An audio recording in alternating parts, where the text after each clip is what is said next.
There is no health without mental health. Unfortunately, the truth is that most of the psychiatric services tend to be located in larger areas.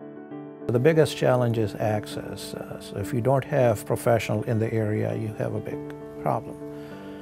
This is superimposed on the other challenge, which is poverty. When you look at the area that we reside in, Eastern North Carolina, we have more people who do not have enough resources. It's not uncommon for me when I'm in the clinic to hear from the patient that the reason they can't come to the clinic is because they can't afford gas.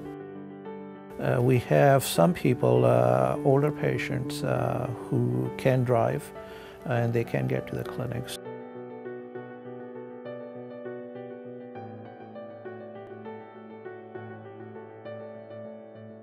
Telemedicine, by definition, is when we are providing medical services in real time using technology to patients who do not have access to these services otherwise.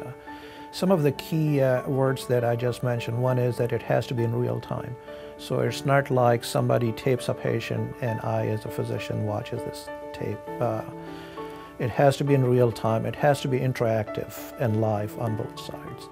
ECU has been in this business for about 27, 28 years, which, by the way, makes ECU the longest continuously running telemedicine center in the world.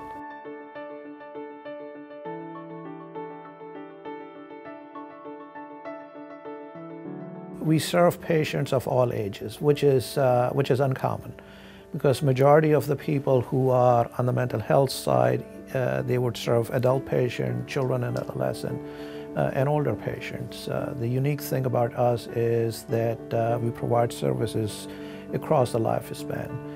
So, for example, we have people who have a specialty training and board certification in areas like geriatric psychiatry, child and adolescent psychiatry, adult psychiatry.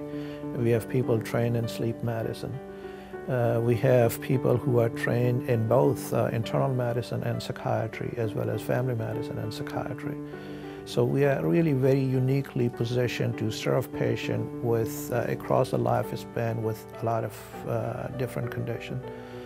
Probably one of the most unique thing about the ECU program is that we serve patients who have, aside from their mental illness, they would have some significant and severe general medical conditions.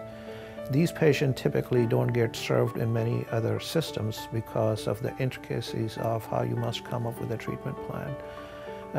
Because the medication have likelihood of interacting, it makes clinical pictures more complex. So when you have people who are trained in both medicine and psychiatry, you're very uniquely positioned to treat those complex cases. And we do that both in the outpatient as well as the inpatient settings.